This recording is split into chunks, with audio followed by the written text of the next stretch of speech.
Por ejemplo, yo no me puedo conectar a la de las 11, pero sí a la de las 6. ¿Va a ser el mismo método de estudio el de las 11 que el de las 6? Sí, en realidad no es una clase. Lo que mañana vamos a hacer es juntarnos todos en un Meet. Los voy a dividir a ustedes en comisiones chiquitas y ustedes van a tener un grupo de estudio con la gente según el eje temático que hayan elegido.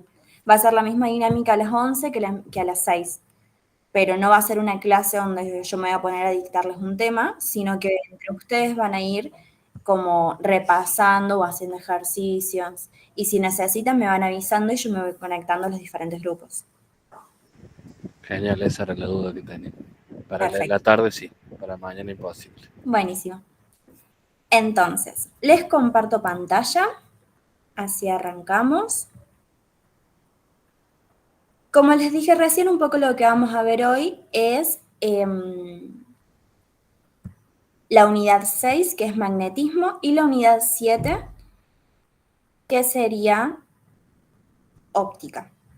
Yo sé que muchos me preguntaron sobre si óptica y magnetismo como que entran para cada una de las carreras. Yo les recomiendo que estudien de igual manera todo lo que sería magnetismo los que son de laboratorio y óptica los que son de bioimágenes. Así pueden como verlo más o menos por si las dudas.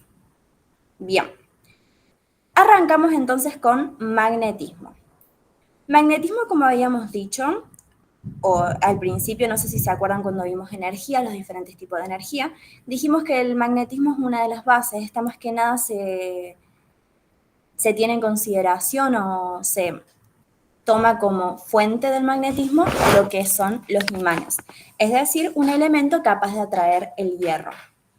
Estos imanes pueden ser naturales, como por ejemplo la Tierra en sí, o artificiales, que serían imanes como más permanentes, creados por el humano, como los que nosotros pegamos en la heladera. A su vez, estos imanes cuentan con dos zonas bien definidas, un polo o polos, también llamados, un polo norte positivo, que es el rojo de acá, y un polo sur negativo. Dentro de lo que sería el imán, vamos a encontrar lo que es el campo magnético, es decir, la zona donde se encuentran o se manifiestan estas propiedades magnéticas. Algo importante que tienen es que están formados por líneas de fuerza, es decir, estos círculos que nosotros vemos acá, que abandonan el imán o los polos por un lado, el punto norte, y entran por el punto sur, por el polo norte al polo sur, así sucesivamente. Dentro del imán pasa exactamente lo mismo con la diferencia de que sigue el trayecto del sur al norte. Más o menos, ¿esta parte se entendió? Sí. Sí, se ¿Todos? entendió. Perfecto. Sí. Los imanes en sí deben obedecer dos tipos de reglas diferentes. Lo que sería, tienen que ir por un camino más fácil. Estas líneas de fuerza van a evitar problemas, por decirlo de una manera. Mientras que dos líneas de fuerza que son del mismo sentido se atraen, en sentidos contrarios se atraen, y si son en sentido opuesto o iguales, se repelen. ¿A qué nos referimos con esto? Es lo que pasa con los imanes. Si nosotros tenemos polos iguales, se van a repeler y polos opuestos se atraen, básicamente. Otro término importante que nosotros tenemos es la imanación, es decir, el momento en el que nosotros activamos los imanes internos que tienen cierto elemento. Más o menos, les voy a agrandar pantalla. Los imanes o los elementos o las materias sin imantar se ve de esta manera, es decir, todos los imanes internos desordenados. Lo que nosotros hacemos al activarlos, es decir, al exponerlo a una propiedad magnética, por decirlo de una manera, vamos a ordenar estos imanes de la manera que nosotros lo estábamos viendo con las líneas de fuerza. Por ende, irían del polo sur al polo norte, en este caso están al revés, pero este orden se mantiene. Ahí nosotros podemos decir que activamos las propiedades magnéticas de un elemento o realizamos una imanación. Esto se puede llevar a cabo ya sea por contacto, como lo que pasa con los imanes con las heladeras, por influencias externas o por lo que sería una corriente eléctrica, que todas estas dos las vamos a ver un poquito más adelante. Hasta acá, ¿vamos bien?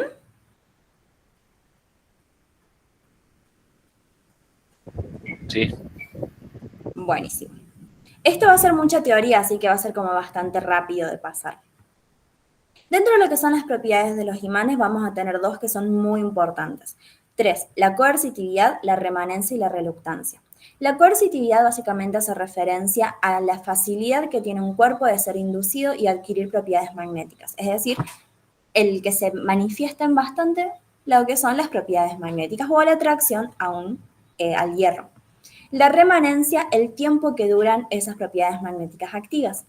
Y la reluctancia, la oposición o resistencia a que se activen estas propiedades magnéticas o la oposición que ofrece el material al pasaje de las líneas de fuerza o de flujo dentro de lo que serían las propiedades magnéticas. Esto, las propiedades, sí. Propiedades, tenemos coercitividad. Coercitividad se le dice a cuando nosotros supónganse que es como, vieron que en electricidad vimos que estaban los conductores y los aislantes. Esto es más o menos lo mismo. Coercitividad sería un conductor, sería aquel material o aquel elemento que permite el pasaje o que se activen los imanes internos. Es decir, que tienen la facilidad de ser inducidos para adquirir propiedades magnéticas. Cualquier cosa que se atraiga al hierro, eso tiene coercitividad.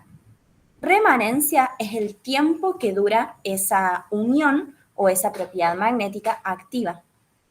Hay elementos con los que duran más y elementos con los que duran menos, que eso también lo vamos a aprender un ratito. Y después tenemos la reluctancia, que la reluctancia es la oposición o la resistencia a que se alineen estos imanes internos o en su defecto que pasen las propiedades magnéticas o las líneas de fuerza a través de este material. ¿Se entendieron un poquito mejor ahí, Anto?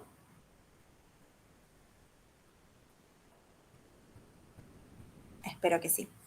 No entendí la reluctancia. Reluctancia es oposición o resistencia, que no hay forma alguna de que ese material se atraiga al hierro o tenga imanes, propiedades magnéticas. Ah, bueno, gracias. No hay de qué. Después tenemos lo que serían los tipos de materiales. Acá yo les puse en una representación un poquito cómo se verían en relación a un imán, teniendo los polos norte y los polos sur sobre la atracción. Tenemos los materiales ferromagnéticos. Los ferromagnéticos son aquellos que presentan una coercitividad elevada, es decir, pueden atraer el hierro,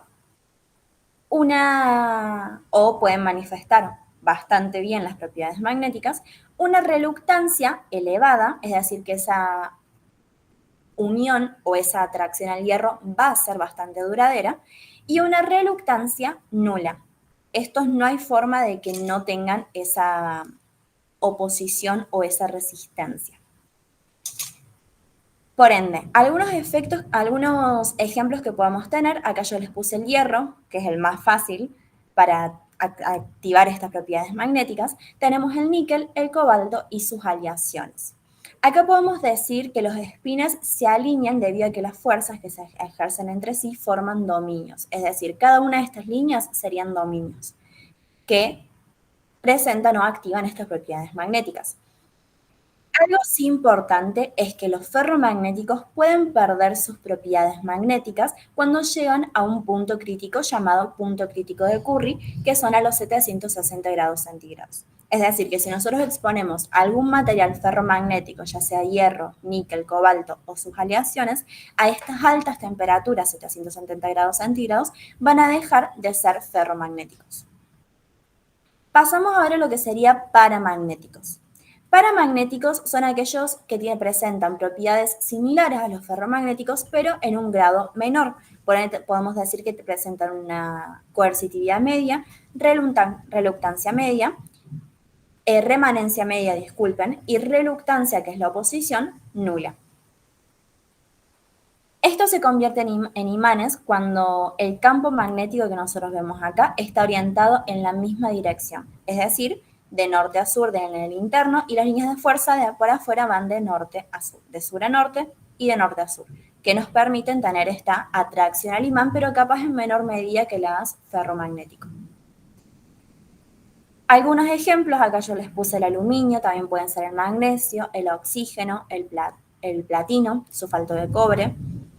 Algo importante, al igual que los ferromagnéticos, la propiedad magnética disminuye al aumentar la temperatura. No es como que se convierten en nulos cuando llegan al punto crítico de Curry, eso no más pasa con los ferromagnéticos, pero sí al aumentar van a ir disminuyendo sus propiedades magnéticas.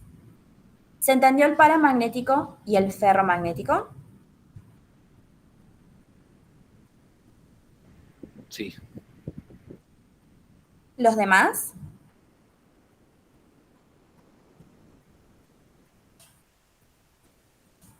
Buenísimo. Por último tenemos lo que es el diamagnético.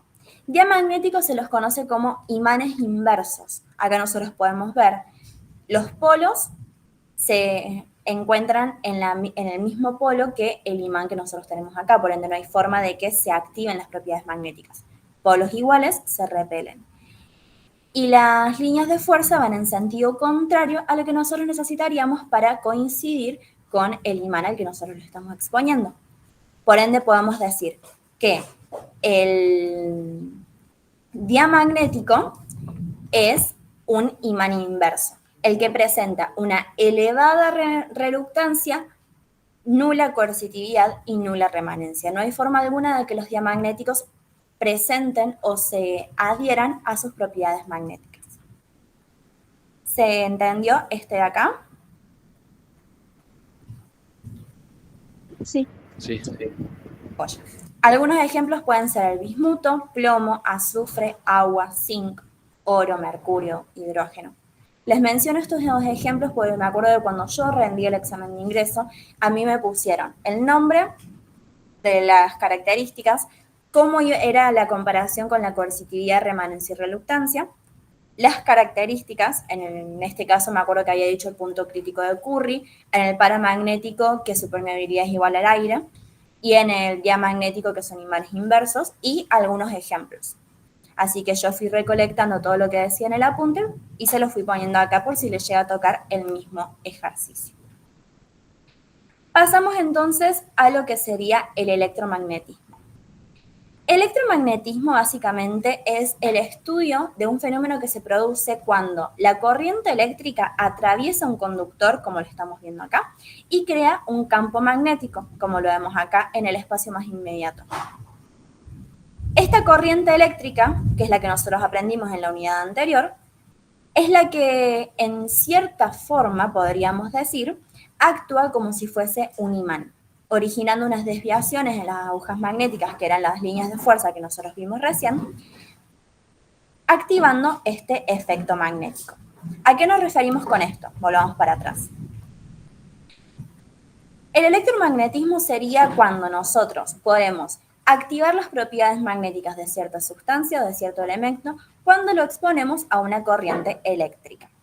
Presenta lo que son el campo magnético, exactamente igual que el anterior, zona más inmediata en donde se manifiestan estas propiedades, y las líneas de fuerza, que son aquellas que demuestran que nosotros tenemos imanes moleculares, por decirlo de alguna manera. Lo más importante en sí es la presencia de una corriente eléctrica. Podemos decir entonces que el campo magnético es generado por el paso de una corriente eléctrica, se vuelve a representar por estas líneas, que también coinciden con el flujo de la corriente eléctrica. ¿Se entendió un poco a grandes rasgos lo que es el electromagnetismo? ¿Me lo podrías explicar de vuelta, porfa? Dale. Electromagnetismo es cuando vos tenés, ¿viste las propiedades magnéticas que hablábamos recién? La de los imanes moleculares que se orientan. Sí. Lo que vimos recién en lo que es magnetismo en sí es cuando es por contacto. Nosotros ahora lo que estamos aplicando es cuando estos imanes moleculares se alinean activando las propiedades magnéticas, es decir, la atracción al hierro, cuando lo exponemos a una corriente eléctrica. Por ejemplo, ¿viste en las películas cuando hay un villano y está haciendo como un experimento como muy raro con un campo magnético y todo lo que es metal como que se atrae a él? Eso sería un electromagnetismo. O un ejemplo capaz no tan fantasioso como en las películas, lo que es un resonador. Cuando vos te vas a hacer una resonancia, lo que vos estás haciendo es exponerte a imanes, que estos imanes que se encuentran adentro del aparato se activan por medio de la corriente eléctrica que es propia del aparato. Por eso cuando vos te vas a hacer una resonancia te dicen que no entres con nada de metal, porque estos imanes que van a activar lo que sería todo el flujo para hacerte el estudio, presentan propiedades magnéticas, por lo que todo lo que sea de metal va a ser atraído a lo que es el campo magnético. Y es bastante difícil sacarlo de un resonador.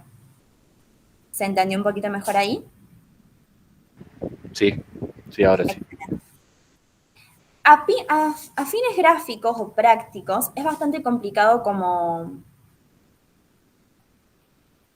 En realidad no, porque la pila dentro de todo, la pila con otro coso como lo vamos a ver ahora, sí es electromagnetismo. La pila en sí es una fuente de energía, lo que sería un generador de electricidad. Pero si vos expones la pila a lo que es imanes o alambres de una punta a la otra y los activás, ahí sí sería como un electromagnetismo, que eso es lo que vamos a ver ahora en lo que sería el electroimán. Pero ya lo vamos a ver en un ratito. Bien, antes de llegar al electroimán vamos a ver lo que es un solenoide. A fines prácticos se explica o se demuestra las propiedades de un electroimán de esta manera. Un conjunto de espiras, como si fuese un alambre hecho un rulito, por el que en una punta tenemos la corriente eléctrica, por decirlo de una manera. Y acá, entre medio, tenemos alrededor la corriente eléctrica, el campo magnético, y después también tendríamos lo que son las líneas de fuerza. Esto de acá es la representación de lo que es, dentro de todo, un electroimán, a través de un solenoide. Conjunto de espiras iguales y paralelas dispuestas a lo largo de cierta longitud. Pero si nosotros a este solenoide, en cada uno de sus extremos, le agregamos la pila que decía recién Ro, tenemos lo que es un electroimán. Un solenoide con un núcleo ferromagnético, es decir, entre medio de las espiras atravesamos un clavo o algo de hierro, níquel, cobalto, sus aleaciones, y también lo exponemos a lo que es un generador, es decir, que le da la potencia y aumenta todas las propiedades magnéticas que nosotros ya teníamos por sí en el solenoide. ¿Se entendió un poco esto de acá? ¿O fue muy rápido? Sí, sí, se entendió. Sí, se entendió. Buenísimo. Esto es lo más importante de lo que ustedes van a ver en lo que es inducción magnética, donde ustedes inducen a cierto experimento, por decirlo de una manera, para activar estas propiedades magnéticas. ¿En qué se usaría un electroimán? Excelente pregunta, nunca me lo puse a pensar. El libro nunca aclara en qué se usaría un electroimán. Seguro dentro de lo que es un resonador, dentro de la funcionalidad o del aparato del resonador, está pasando esto. Si les soy honesta, no vi todavía, pues resonancia magnética se ve recién en cuarto año, yo todavía no vi lo que es el interior del resonador, puede que ahí funcione todas estas cosas de acá, todo lo que estamos viendo. Pero otro ejemplo práctico, la verdad, no sabría decirte. Bien. Vamos ahora a lo que seguimos con lo que es inducción magnética, electromagnética. Inducción electromagnética básicamente es, nosotros tenemos este solenoide o electroimán al que le acercamos y alejamos un imán. Bien, un solenoide o alguna corriente eléctrica al que acercamos y alejamos un imán. ¿A qué se refiere esto? Porque para no hacerlo tan largo y que ustedes tampoco como que se mareen dentro de la explicación. El apunte lo que les intento explicar en esta sección de inducción electromagnética es que así como la corriente eléctrica puede activar las propiedades magnéticas de un material o de un elemento, el imán también puede activar las corrientes eléctricas de algún circuito. Por ende, esto es lo que explica un poco la ley de Lenz, también a grandes rasgos, que toda corriente inducida circula en una dirección tal que se opone a la atracción que la produce dentro de todo, pero sería más que nada que todo lo que, así como la corriente eléctrica activa el imán también activa la corriente eléctrica. Eso a grandes rasgos hace referencia a la inducción electromagnética. ¿Se entendió un poquito lo que sería esto? No, ¿lo podría explicar de nuevo, por favor? Dale. Sí, la ley de Lenz. La ley de Lenz en realidad tampoco se la van a tomar mucho. Yo se las incluí porque se encuentra dentro del apunte. Les explico primero el procedimiento en cómo se activan las cosas y después sí, si quieren, vamos más a detalle con la ley de Lenz. Inducción electromagnética, supongamos. Yo tengo acá, esto es mi corriente eléctrica, por decirlo de una manera, un aparato eléctrico que está sin funcionamiento. Y mi goma es mi imán. Yo acerco y alejo las propiedades del imán en esta corriente. Acuérdense que un cuerpo eléctrico presenta un campo eléctrico. Un imán presenta lo que es un campo magnético. Si yo acerco y alejo, estoy activando estos campos para que el imán me active, el campo magnético del imán me active el campo eléctrico del circuito, por decirlo de una manera. Yo haciendo este constante alejar y activar voy a generar cambios en este campo, induciendo lo que es la corriente eléctrica, que se encienda la corriente eléctrica y el flujo de electrones dentro de este circuito. ¿Ahí más o menos se entendió mejor? Sí, ahí se entendí mejor. Perfecto. Puede ser que en el manual está como referencia a una bombita de luz. Puede ser también, sí. Ah, bueno, gracias. No hay de qué. Y con respecto a la ley de Lenz, acá en el apunte dice que un sistema tiende a mantener su energía constante. Por lo tanto, al igual que una corriente crea el campo magnético, un campo magnético también puede crear una corriente eléctrica, que es más o menos lo que vimos recién, que lo vimos con el solenoide y el electroimán y ahora lo vimos con la inducción. El magnetismo es una de las formas en la que se manifiesta la energía. Si causas eléctricas lo hacen disminuir, la bobina, reaccionando, crea como una corriente, que eso también lo vamos a ver, capaz se entiende un poco mejor en lo que sería transformadores. Acá lo que más o menos el apunte les está diciendo con la definición de toda corriente inducida circula en una dirección tal que se opone a la acción que la produce, básicamente está diciendo, suponete que es como un transformador que lo tengo dibujado acá. Nosotros tenemos la acción que lo produce de este lado y acá lo que lo libera. Y siempre va a intentar como compensarse de cierta manera. No sé si hasta acá vamos bien.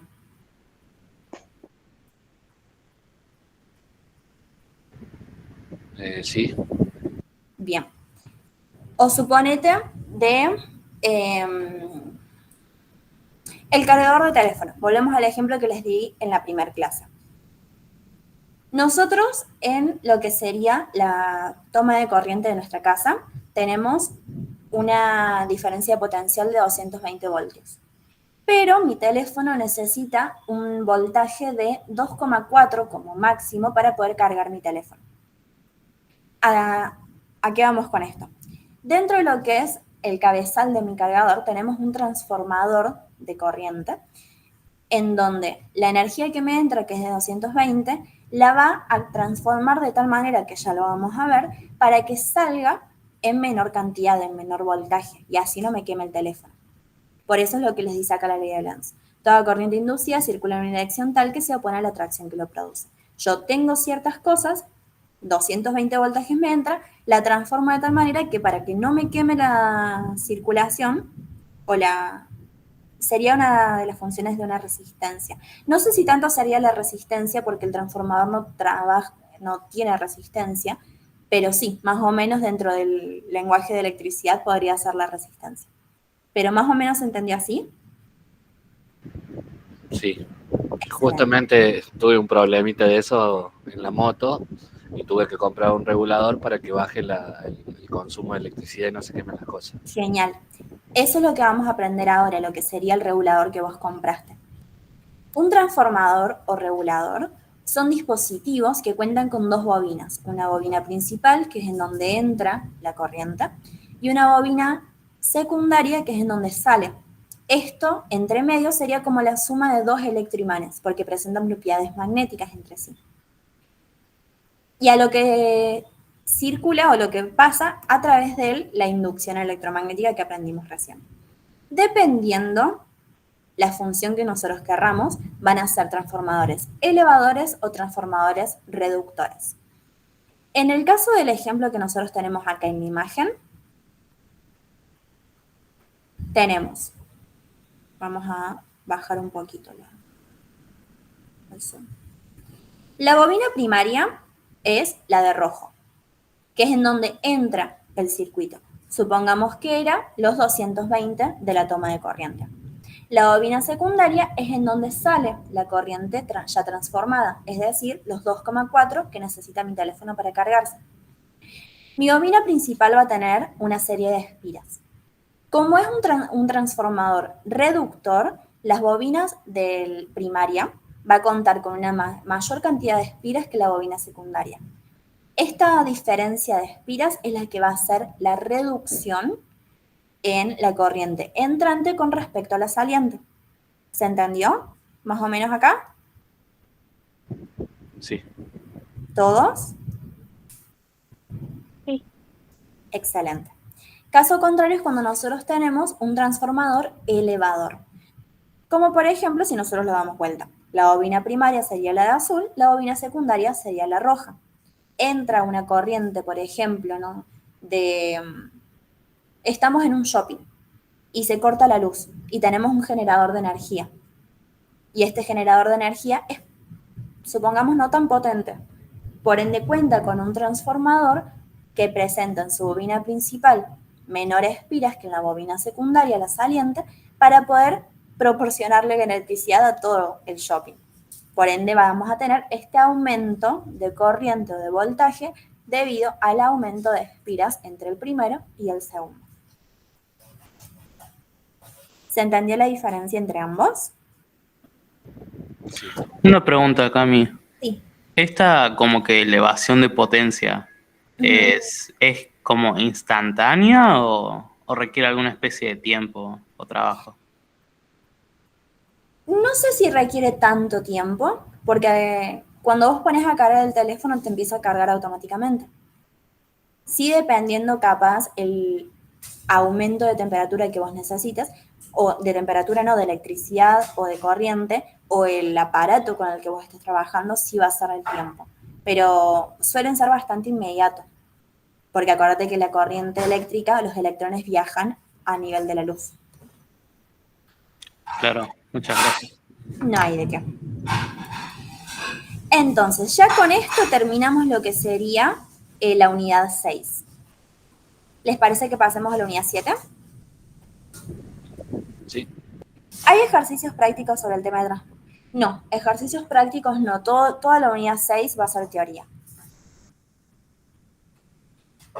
Lo que les pueden llegar a tomar capaz sea en relación a voltaje, cantidad de bobinas de la principal, presenta menores espiras que la secundaria, por ende, qué es lo que va a pasar, qué tipo de transformador es, todo para que ustedes lo relacionen en relación a eso. Bien. Pasamos un poquito a lo que sería óptica. Acá en óptica sí van a contar con un poco más de ejercicios, no prácticos, sino de deducción, en donde van a capaz de tener que dibujar un poquito. Primero arrancamos con lo que sería la luz. La luz va a ser la base dentro de la óptica. La luz es el resultado del salto de los electrones en el seno o en el medio de un átomo. Consiste básicamente en ondas electromagnéticas, que son imperceptibles al ojo, por ende nosotros no vamos a ver un rayo de luz o un haz de luz viajando. Pero este haz de luz, u onda electromagnética, es la que transporta la energía lumínica o radiante a través del espacio. Por ende, esta viaja más que nada en forma rectilínea, como lo podemos ver acá en las propiedades rectilíneas. Bien, por ende podemos decir que es un fenómeno físico que ocurre fuera de los seres humanos. También es importante tener en consideración que nosotros vamos a contar con cuerpos luminosos y cuerpos iluminados dentro de lo que sería la teoría. Cuerpos luminosos son aquellos que nosotros necesitamos iluminar con una fuente de luz externa para poder visualizarnos. Por ejemplo, nosotros, una mesa, el vaso, cualquier cosa que nosotros, si no lo iluminamos, no lo vemos. Caso contrario son los cuerpos iluminados, que son aquellos que generan luz por sí misma. Un foquito de luz, la pantalla del teléfono, una luciérnaga. Así que esa sería como la principal diferenciación. Es importante para bio. Yo les recomiendo que hasta que los profes no diferencien bien los temas en el cursillo, por lo menos lo lean sobre por arriba. El año pasado no lo tomaron para el bio, pero puede que empiecen a que cambien las cosas. Seguro se mantenga así, pero si son de bio y se quieren ir, ya pueden irse tranquilos. Yo les recomiendo que por lo menos se queden, así tienen una idea general del tema. Además, porque también les va a servir en la primera unidad de física cuando ustedes entren en la carrera, que es todo a través de ondas electromagnéticas. Buenísimo. Ya habiendo visto lo que son los cuerpos iluminados y los cuerpos luminosos, también podemos decir que los cuerpos luminosos se presentan en 3 categorías: opacos, translúcidos y transparentes. Opacos son aquellos que no permiten el paso alguno de ondas electromagnéticas. Supongamos que yo tengo este cuerpo y viajan líneas, se los voy a dibujar mejor, así ustedes como que van entendiendo mejor. Ahí les comparto pantalla. A ver.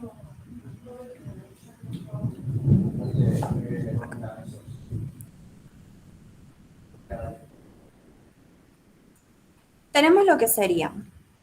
Recién dijimos que la luz viaja de manera rectilínea.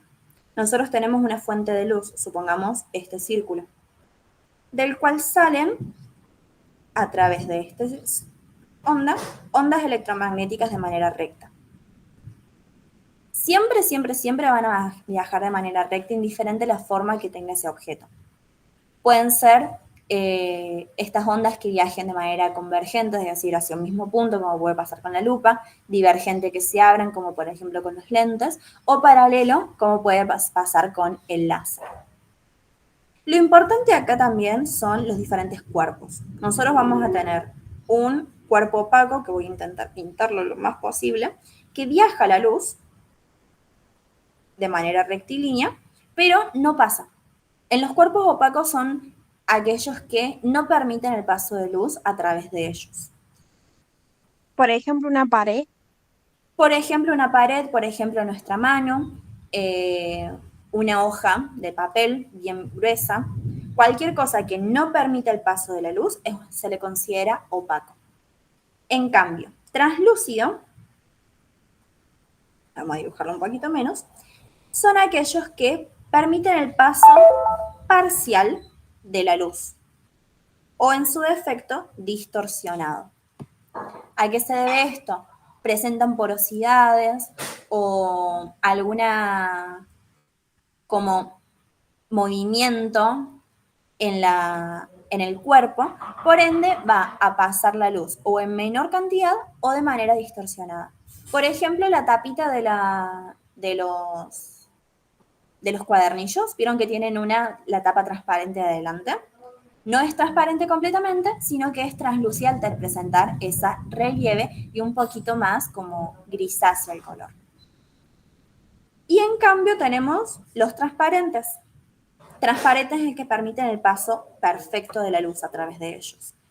Por ejemplo, un vidrio, un espejo no, me pongo un espejo, ya vamos a ver lo que es. Un plástico bien translúcido. ¿Se entendió un poquito la diferencia entre estos? Sí, se entendió. Excelente. Mientras voy a ir viendo yo también. Como la madera. Supongo que dijiste opaco como la madera. Excelente el ejemplo también. Bien. Volviendo a la presentación. Acá en fotometría básicamente hace referencia a el cómo incide la luz respecto a la intensidad con la que está viajando y la distancia. Yo les recomiendo en este caso no se aprendan mucho lo que es fotometría en sí. Lo máximo que les pueden llegar a tomar es, si ustedes exponen una fuente de luz a, no sé, 4 metros, que tiene una intensidad, no sé, de 2, ¿cuál va a ser la intensidad a 3 metros? Más o menos así va a ser una pregunta que les puedan llegar a tomar, y esta sería la fórmula, entre comillas, que pueden llegar a aplicar. Pero no es como tan necesario que se sepan esa fórmula de memoria. Bien. Siguiendo un poco, acá ya pasamos a lo que sería óptica física. ¿Se entendió todo lo relacionado a la luz? Déjenme que vuelva Sí. los mensajes. Bien. Otros términos importantes que van a tener en relación a luz va a ser sombra y penumbra, que acá yo se los representé un poquito en esta imagen de acá. Nosotros tenemos una fuente de luz externa, un cuerpo opaco que se interpone entre medio, y acá tenemos la zona privada completamente de luz, se le denomina sombra. La zona privada parcialmente de luz se le denomina penumbra, es decir, que llega el rayo de luz, choca contra el borde o el relieve de este cuerpo opaco y o viaja con menor intensidad o viaja distorsionada. Esto suele pasar mucho en este ejemplo que tenemos lo que es los eclipses. Vieron que los eclipses tenemos zonas completamente privadas de luz y algunas donde sí podemos ver un tantito. Bueno, eso sería la penumbra que expone la luz cuando se le interpone al sol. O en su defecto damos un ejemplo más práctico. Ustedes pongan su mano contra una pared y en la mano delante pónganle lo que sería una linterna.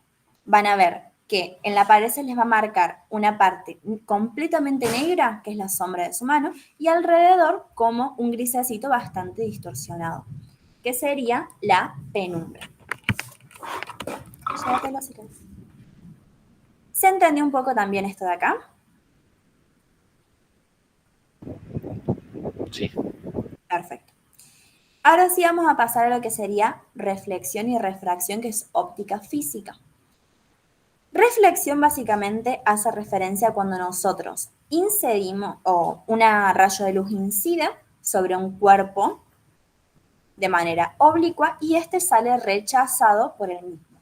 De esta manera es lo que nos permite ver a nosotros el reflejo en las cosas, ya sea en un espejo o en algún cuerpo más o menos translúcido.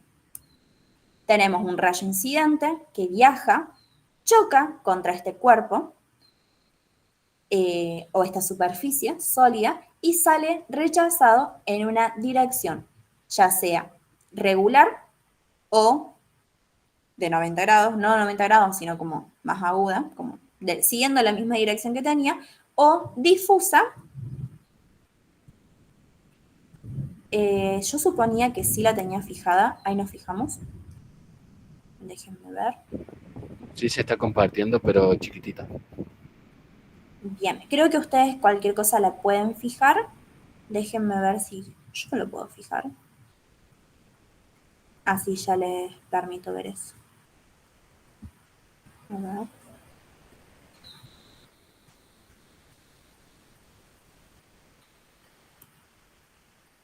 Ahí se la fijé para todos. Díganme si les aparece ahora en grande. Sí, ahí aprendí cómo fijar también. Buenísimo.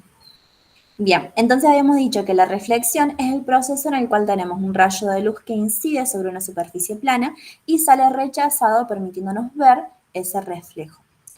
Nosotros acá vamos a tener diferentes tipos de reflexiones. Difusa o especular y regular también puede ser llamada, de las dos maneras son sinónimos. Especular o difusa es cuando nosotros tenemos una superficie plana, como por ejemplo la porcelana o un espejo. El espejo en realidad más o menos sería como también difuso, donde nosotros vamos a verlo en ciertas direcciones. Y difusa es la que nos permite a nosotros a ver el mismo reflejo desde diferentes partes. Por eso nosotros cuando nos ponemos en el espejo vamos a variar la visión que tenemos según el lado en donde estemos. Es decir, que el rayo reflejado sale en diferentes direcciones. Eso es lo único que tienen que saber de esto, que tenemos un rayo incidente, un plano medio, que es en donde divide este choque de el rechazo, un rayo reflejado. ¿Se entendió un poquito esto de acá?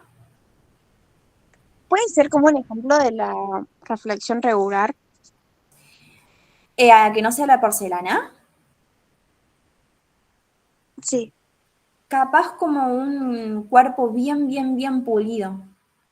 Algo así tan pulido como la porcelana el libro no nos dice, pero capaz cerámica, algo que no tenga ninguna superficie rugosa en la parte donde va a estar chocada.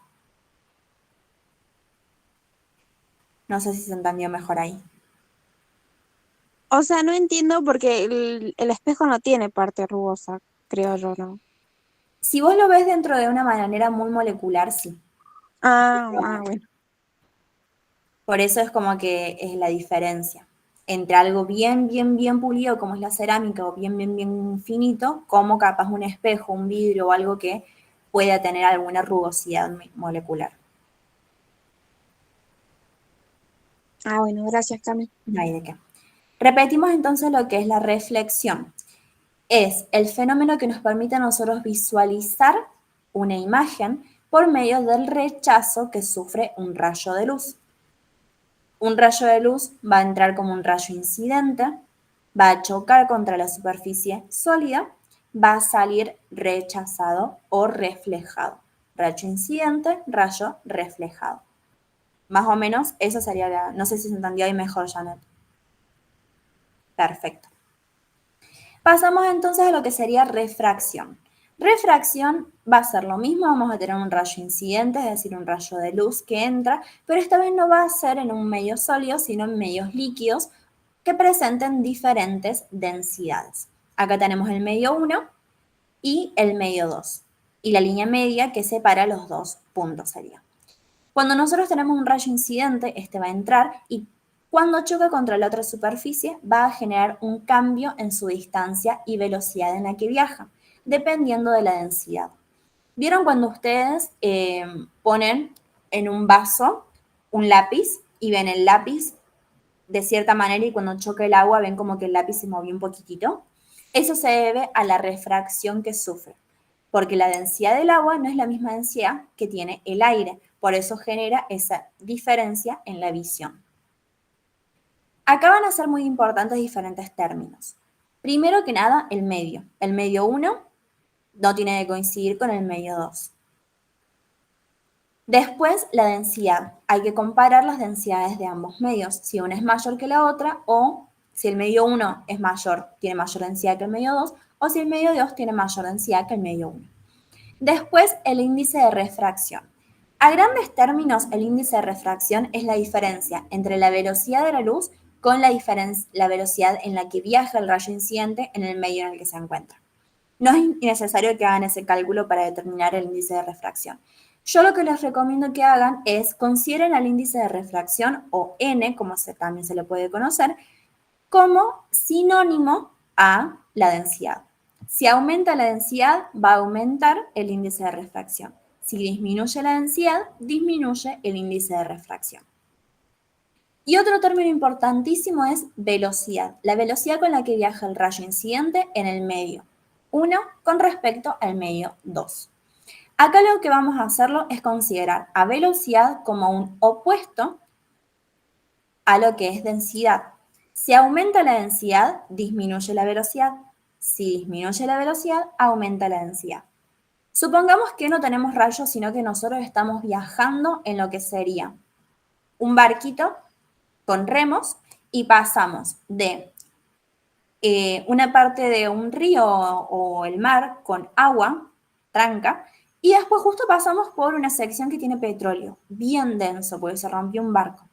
Por ende, cuando nosotros intentamos pasar, va a ser mayor la fuerza que tengamos que poner, mayor como la densidad en el puesto en el que nosotros nos encontremos. Vamos a viajar más lento, capaz hasta nos acerquemos un poco más al lugar del barco por esta diferencia de velocidad y nos alejemos un poco también. No sé si se entendió esa referencia.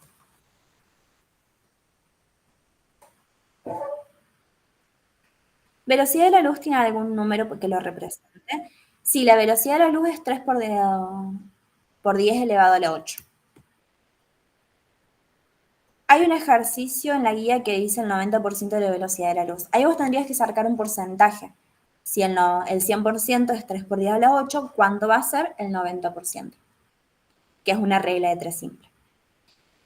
¿Se entendió a grandes rasgos lo que significa refracción y todos los diferentes términos que van a usar? Sí. Bien.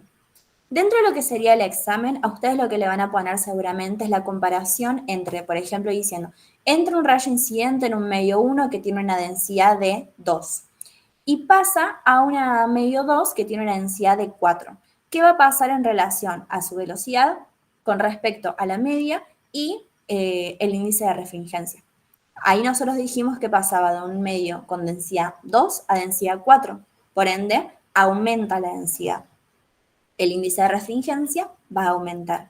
La velocidad va a disminuir porque estamos pasando un medio más denso. Y como la velocidad disminuye, nosotros nos acercamos a la media o a la normal, porque la velocidad va bajando. Caso contrario, pasase si fuese al revés. El medio 2 tuviese 1 de densidad en lugar de 4. Tenemos una densidad menor. El índice de refringencia aumenta, disminuye, la velocidad aumenta y nos alejamos de la media. Esa, a grandes rasgos, estas dos cositas que les puse acá, es la clave para que ustedes puedan realizar un ejercicio de refracción. ¿Seguros todos que se entendió? Sí. Buenísimo.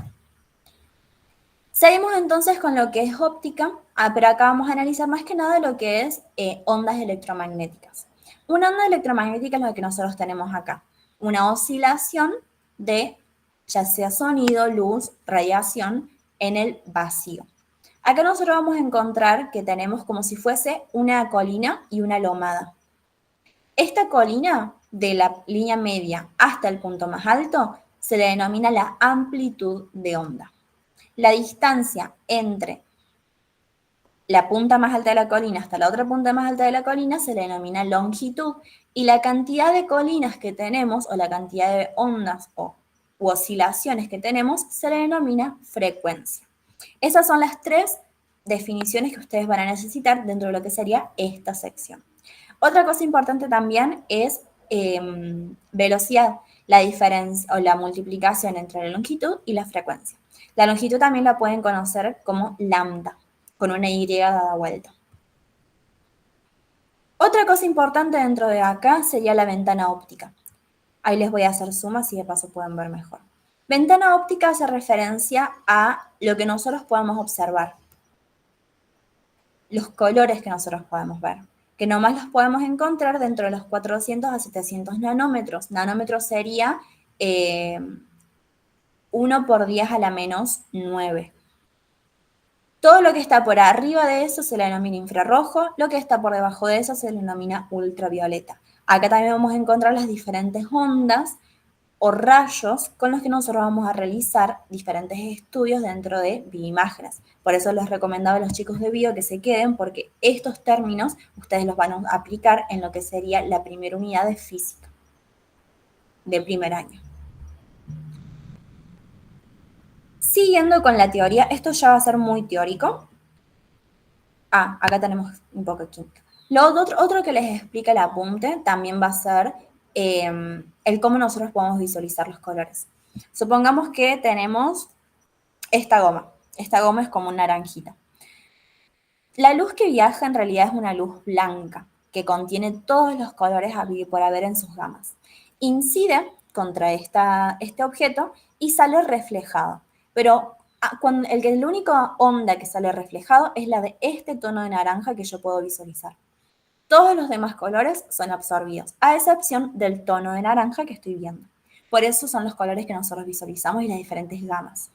El blanco significa que hay un rechazo total de la luz y el negro significa que hay una absorción total de la luz.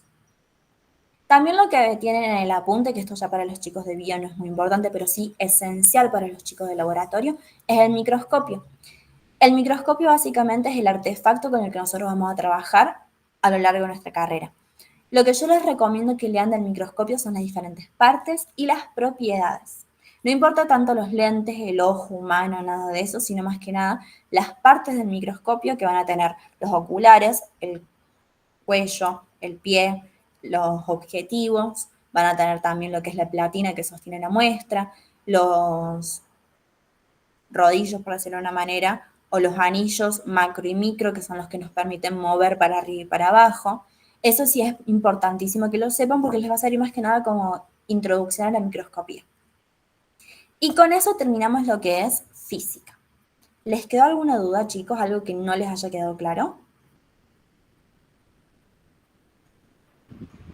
No, por ahora va bien. Lo que pasa es que hay que seguir viendo y analizando y estudiando. A mí lo que me falta mucho son el tema de las fórmulas. Yo te recomiendo con lo de fórmulas, nosotros vamos a subir como lo que sería un cuadrito de fórmulas para que puedan tenerlas todas juntas, pero sí en la práctica. Vos haciendo práctica te vas a aprender todas las fórmulas a ir por haber. No es necesario capaz que te las sepas de memoria, sino que ya las vas a ir relacionando por la práctica en sí.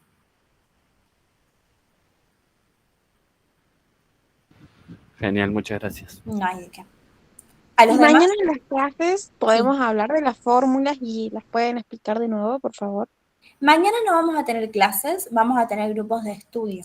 Pero sí, cuando ustedes se junten en los grupitos de estudio de llegar a tener alguna duda en relación a las fórmulas, me hablan y yo me conecto en el grupo de estudio que vos estés y ahí lo vemos. Pero no van Bueno, a ser gracias. clases, yo no voy a dictar clases. Las clases Claro, terminan hoy de física. claro, va a ser como un grupo aparte que vamos a hacer. Sí, es para que ustedes repasen todo lo que hicieron y de ahí podamos como o ver ejercitaciones o ver algún tema que a todos les costó y repasamos justo eso, como que más que nada basarnos en sus necesidades. Bueno, gracias, Cami. No hay de qué. Con respecto a los ejercicios, no creo que me preguntan ahí. Sí, si quieren podemos hacer los ejercicios de la punta y también los ejercicios extra que les fui pasando o cualquier otro ejercicio que tengan. Yo de igual manera, junto con las grabaciones de hoy, les voy a subir las resoluciones de los ejercicios extra que les pasé y de las unidades creo que 1 o 2. Bueno, voy a intentar hacer lo más posible para mañana, cargarles todas las resoluciones del apunte y las resoluciones también de los ejercicios extra que les pasé.